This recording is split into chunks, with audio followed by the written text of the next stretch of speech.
Welcome to Redbeard Radio. I'm Brian Keith, and today we have someone who has done something many, many times. Aaron Walker has been over on 2,000 podcast interviews, has helped a huge number of people through his Iron Sharpens Iron Mastermind group, and we're talking today about why the enemy of excellence is isolation. Aaron, welcome to Redbeard Radio. Hey, Brian. Thank you for having me on today. I really appreciate it.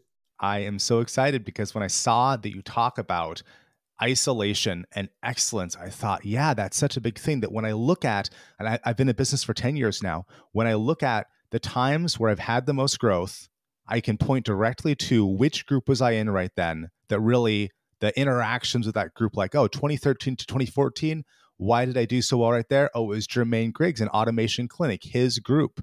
Or I can look at, the last couple of years, which groups was it that I was really focused on? Oh, it was Greg Jenkins. It was Greg Jenkins and his Monkey Pod Growth. That group right there, just the synchronicity and the way I got to grow as a business person and as a human being, fantastic. So I'm excited today to dive into this idea of why is isolation not just unfortunate, but actually limits your ability to be excellent? And then what are you going to do about it to go change your reality? So I'd love to hear from you. Actually, let me ask you this, Aaron. What was the first time you were in a group that really supported you in becoming more excellent? Yeah, let me give you a little backstory to that. I live in Nashville, Tennessee, and years ago, Dave Ramsey approached me about sponsoring his show, which I did. I spent the next 21 years sponsoring Dave's show. So we built quite a friendship as a result of that. And I saw him at the Curb Center here in Nashville at a concert. And he came up to me. This has been decades ago now. He came up, he said, "Hey, I want you to join my mastermind group." And I went, "Well, first of all, I don't even know what a mastermind group is. And why would I want to join it anyway?" And he said, "It's really going to help take your life to the next level." So apprehensive as I was in regards to that, I decided to go, and I did. And Brian, it changed my life, quite honestly. So now it's been, decades ago, 22 years ago, when I first had an experience with really being involved in a group that I was willing to be vulnerable and transparent in, because I was a young business owner and I'd owned a number of businesses up to that point, but I'd always made the decisions on my own. Mm-hmm. I always figured out, hey, I'll do it. I'll grind my way through it with grit and determination, until they really talked me into coming into this group when there were other men in there that was very capable and competent in their own professions. And when I started really realizing that other people had challenges too, it wasn't just me that was messed up. Like there was a lot of guys in that room that didn't know everything. And I was like, man, I have found a really good location that I can be vulnerable and transparent, tell them the areas that I need help. And so to answer your question, I would say it was about 22 years ago that I really made the discovery of the value of being in community. Now, you said vulnerable there, and I think that's a problem, Aaron, because I like to look good to myself and to others. And so the idea of being vulnerable for entrepreneurs in general, maybe especially for male entrepreneurs, that doesn't feel very comfortable. Well, the truth is, Brian, I haven't met you in person, but the truth is, my suspicion is, there's places that you're really strong. You have some superpowers, and I'm not sure what those are today, but I would also suspect you have some blind spots. Yeah. And there's a kryptonite, right? There's areas in your life that you need to sharpen your axe, if you will, just a little bit. And that's what I discovered through being vulnerable and transparent. And quite honestly, that's where strength begins, is the intersection at which you're willing to, in a safe environment, share with people kind of behind the scenes, like let the veil down, be vulnerable to a group of people. That doesn't necessarily mean that you have to do that in public with people you don't know. But when you've got an environment that the people are trustworthy, they've proven to be trustworthy, you can then go and say, hey, I don't want it to be this way, but the truth is I need help here, and they can help you. And the longer that you do life with those people, the more areas it will uncover, because the blind spots is always what catches us and we didn't see it coming. That's what community has done for me. I love the way you phrase that strength, that's where strength begins, is what you said. And I get this visual of sort of the iceberg where the strength begins under the water at the place where you decide to be vulnerable and get that feedback and be part of that tribe. And then eventually it shows up in real life. Well, let's admit it. We all want to look good in front of others, right? Yeah. We all want to seem like we've got it all together. But the truth is, if you're hearing my voice today, you don't have every area of your life together. Mm-hmm. There's certain dynamics of your life that could really use some polish, right? And so that's what I wanted to do. I wanted to be better. In all honesty, it took about 3 or 4 months for me to test the lay of the land. I would go in and they would share various things about themselves, and I would go back, and the more they shared, the more I'm like, these guys are as messed up or more so than I am. And what that did is it forged this bond between us. What that did is it really drew me into these people because they were real. And let's face it, there's so many people out there today that are so polished, right? We only see the good things on Facebook and we only hear the good things that they want to share. But behind closed doors, people are really struggling in a lot of areas. And what has allowed me to really flourish in most areas of my life is that I was willing to be vulnerable and transparent, let that veil down and really be honest with these guys. And they were able to walk alongside me and help me in the areas where I needed help. I did a personality test last week with my friends at personalityhacker.com, where I was doing a live stream with the owners of that company, Joel and Antonia, and they were talking about their detailed assessment, where it's not just a quiz, it's a 1.5 hour interview with one of their experts. And then for half an hour, the expert dives into your personality and based on their assessment tools. And it's sort of like Myers-Briggs, but intense, and the way they work around that. And I told my interviewer, Melissa, I said, I'm doing this thing because I want to understand my blind spots better. I'm certain they exist, and I have some sense. But if I can get a bit better sense of where I'm most likely to be failure points in my life, my personal life, my business life, that's going to give me a better chance at winning. And it was fascinating at the end where she said, okay, here's your delusion. Here's the ENTJ delusion. And Aaron, I heard what she said and I said, ooh, that's painful. And what she said was ENTJs, their delusion is that there's time later to rest. And if I don't do it all right now, it won't get done. And I thought, wow, that's painfully perceptive. It's not laudatory. I don't feel good hearing that about, oh yeah, I definitely have been, putting off going on vacations with my wife because I got to do more work. That's not a positive thing. But to hear that perspective, even one other person saying, here's what I see in you. Now, she's an expert who does this thing for a living. But that idea of your friends, because of course in these masterminds, right, you end up being friends with people and saying, well, why aren't you doing this? Why aren't you doing that? Or here's an opportunity I see for you. That's the only way that we're really ever going to get help. And it's not just being vulnerable. And I want to touch on some of the other things related to that help us become excellent. And isolation is the enemy to excellence without a question, because for us to really be in community around people that really forge us forward is immeasurably valuable. And some of the things, I even have a little acronym for it. I call it AARP, AARP. And in that, I'll just quickly go down. And if you want to break these down, we can. First and foremost, being in community gives you access to others, right? It gives you access to people that possibly have been there before you. The second A is accountability. Like, we need accountability in our life. We need to show up and present ourselves accountable to people that we trust. The R is resources. And that comes in many forms. If you really want to be excellent, you've got to have resources. And then finally, what I think is the most valuable part of being in community so that you're not in isolation is perspective. And it is absolutely the number one asset for being around other people, is because you've only got one life experience. You've only got one filter. You cannot see it a different way, even if you tried. But when you surround yourself with people that you subject yourself to their scrutiny, they can walk alongside you. And when you're convinced that they have your best interest at heart, they can offer their perspective. You don't know what you don't know. And if you've never been there, you've never seen it, you've never felt it, you just can't see it that way. I don't know about you, Brian, but I can get out of the shower and I got 3 more ideas. It's like, man, we can go do this and we can go do this. And I've done that my whole life because I'm a creator developer.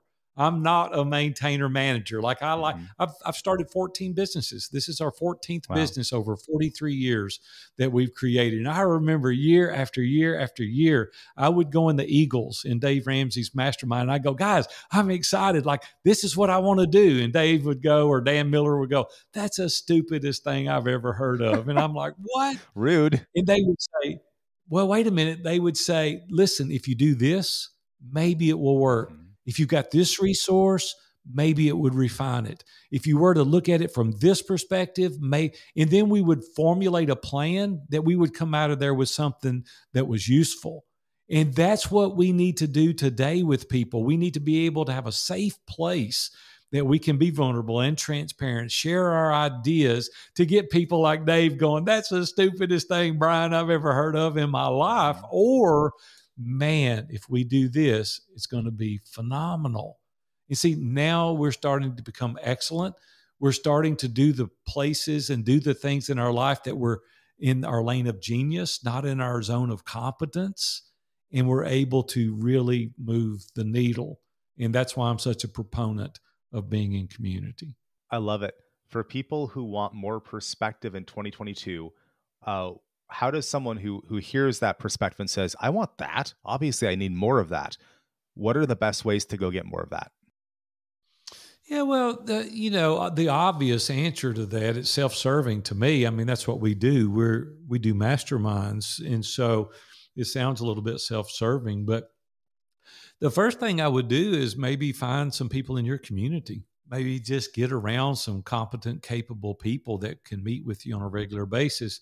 That's very difficult to do. And I'll tell you why, is because when you just get together and hang out, if you've got any better opportunity, you're probably going to do that. If you can make some money or go play golf or go hunting or whatever, you're probably going to go do that. But when you have a paid group, you've got skin in the game, and we pay attention to what we pay for. Yep. And so it also gives everybody the incentive to like, man, I want to get my money's worth. Like we have 95% attendance every week, month after month, year after year, that comes to these groups because they've got an investment. And so therefore people are paying attention. They're really working hard. So, but if you can't, you just say like, I just can't do that. Like, I just don't have the resources to do that. Well, then go and list some people that can meet with you. Like I've been meeting with an accountability group, even outside of this now, for over 20 years. Every Monday morning at 6:30, we get together. We go deep in each other's lives, everything personal. You can't only imagine the things that they know about me. And they've helped maintain a sense of responsibility because we've built borders, we've built road guards, we stay in the lane, we're on the right highway. And if I'm left to myself, I'm probably going to make a bad choice. I'm not going to be held accountable. I'm probably going to go or do things that I shouldn't do, and it's not going to serve me or my family well. And so I've enlisted this kind of accountability because I want to optimize my life. Listen, this is not a trial run. I mean, this is our life. We're going through it right now. And if you want to live and do the things that I'm talking about, you've got to have these people around you in order to maximize your time. Which requires serious accountability, not just convenient accountability. Well, I probably did good enough. No, having that outside perspective. Let's talk about accountability specifically. And folks, if you want to go check out Aaron's mastermind, it's viewfromthetop.com. Is where you can go find that link. Let's talk about accountability, and let's talk about what happens when you pay to be part of a group that's going to train you to be a better human and a better entrepreneur. Can you tell us a story about one time where you or maybe one of your people in the group had a time where they really changed course because they had that tough love from the group? Yeah. It's a great question. Let's break down accountability just for a moment. And the listeners that are listening to me today, you just think about something that you want done. First of all, I can't want it more than you. It doesn't matter who's around you. If this thing that you want to do, you've got to want it more than me. First of all, I can't impose that on you. I can't hold you accountable to doing something that I want you to do. You have to first and foremost want to do that thing. The other thing that we've got to do is it's not just for the task of that thing. Let's just hypothetically say working out at the gym. Like I can't just make you go. Like, what are the consequences, right? Okay, you didn't go. Now, what are you going to do? What we've got to do is hold you accountable for the core values of why you want to go to the gym and work out. And you've got to establish those core values. I want to hold you accountable to your core values. And for me, years ago, I created 5 core values. My first one is relationships matter most. The second one is make it amazing. The third one is no excuses. The fourth one is everything is figure outable. And yes, that is a word. And then the last one is truth before opinion. I'm Christian by faith. And so for me, I look through the biblical lens to really discover what truth is. My identity is not tied up into the things that I'm doing. And so I've established these tasks that I do so that I can stick to my core values. So if you haven't got core values, the first thing you need to do is identify those and then say, how does me working out or how does me spending time with this person relate to my core values? And for me, relationships matter most. And so what I better do is put the big rocks in first. Robin is my wife of 41 years, my 2 daughters, and then my grandchildren. Those relationships matter most to me. And if I'm not spending time with them, then I'm going in direct contradiction to my core values, which I can say whatever I want, but my actions are speaking loudly to what's important to me. Now I go to my accountability partners and say, I want to spend this much time with Robin. These are the things I want to do. These are the vacations I want to take. This is when I want to cut the lights out at night and go in. And they hold me accountable to that because it directly aligns with my core values. Hopefully that makes sense, but you're not going to last long term if whatever task it is that you want to do to be held accountable for is not in alignment with your core values. Folks, for accountability, also go check out episode 36 on Redbeard Radio, my friend Sam Silverstein. Do you know him, Aaron? I just interviewed Sam last week, as a matter of fact. I was going to say, he's in your neck of the woods. Wonderful human. That episode's called How Entrepreneurs Can Use Accountability. 28 years. Yeah, in accountability. He's written 11 books, and so he's really good. So you're right, Brian. Go check him out. Sam's a great guy for that. I'm curious, Aaron, what percentage of entrepreneurs who come to Iron Sharpens Iron already have their core values well thought out and documented? Yeah, I would say about half. Okay. I would say about half have them. They have the core values. They've just not put it in written document. Well, that's the next question is how many are actually living by them? How many of them, if you say rate yourself 1 to 10, how many of them would say, they're at 8 or above at how well they live their core values? I would say the people in our community, because we have about 18 masterminds with members from all over the world.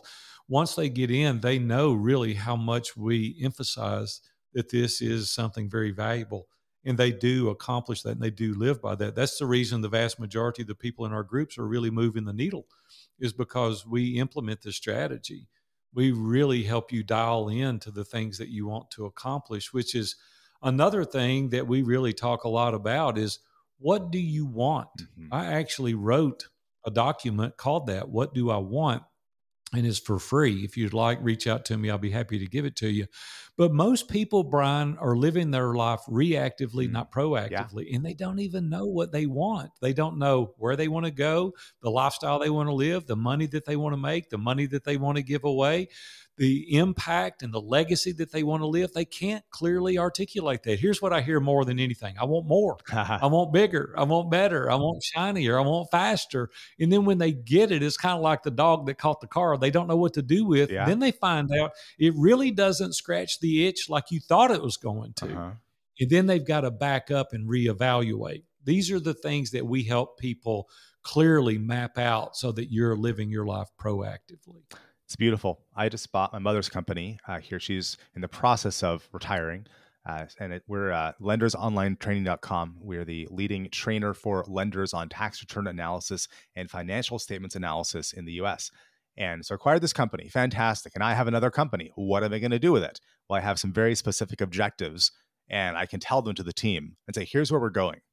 in order to get to where we're going, here's what has to be true. And because everything's very like this building block has to look like this to get there. And it's a beautiful level of clarity because it was my mom's company and it was who she was and it was just her identity. And now it's mine. So I have this very specific plan.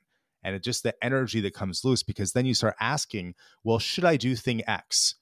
Should I take a particular path? For example, we had the bookkeeping in-house. In the interview before this, I was talking to a friend of mine who I'm hiring to go take the bookkeeping out of house because that's not our core mission. And the person who's doing that, I need her doing other things. But it's spending more money that we don't have to spend because it was already could be done in-house. But what are we doing? Where are we going? Once you know that, the answer is, yep, we're outsourcing that because we have an objective. We know where we're going. That's a great strategy. So let me ask you this, Aaron. For people who are hearing the way you approach things and they want more of the AARP and they want to go build their business more, where are the best places to follow you? You know what we do that's really fun, and I would encourage your listeners to check it out, and it's free. You won't be asked for your billfo or pull out your credit card. We're not going to upsell you. We're not going to do any of that. We teach every Tuesday, and it's called Tuesday Noon .live, Live, tuesdaynoon.live. And we give away what we're doing right now every single week. I'm teaching constantly on how to get unstuck, how to really understand how to work through transition, how to really adopt accountability for your life to help you go to that next level. And we do it in a very small forum. We do it on Zoom, and I'm able to interact with you, answer your questions. And so if you really want to move your life forward at zero cost at all at this point, just to hear me teach you more, go to tuesdaynoon.live, and we would love to have you as our guest for free. tuesdaynoon.live to go get that live content each week. And then Aaron, you mentioned a resource earlier, What Do I Want? And you said, just reach out to me if you want this. What's the best place for people to reach out to you at? Yeah, you can get that document on our website, viewfromthetop.com. That's V as in Victor, viewfromthetop.com. And there's resources there that you're more than welcome to have, and I think can really catapult and be a catalyst to get your life moving in the right direction. Wonderful. Aaron, thank you so much for your time and sharing more about why the enemy of excellence is isolation. I think this message is applicable this year, just like every year in 2022, that the difference between who we are now and who we will be a year from now has a huge result of who we choose to associate ourselves with. And are the people who are around us holding us accountable? Are they lifting us up? Are they giving that perspective on who we want to be? Are we getting access to the resources in their perspective? And then it's just who we're around matters so much. So thank you so much for the added, here's how you can get there. And folks, that's View from the Top. And then tuesdaynoon.live. Those are your two links to go learn more from Aaron Walker. Aaron, thank you for being on the show. Thanks a lot, Brian. We'll see you, buddy.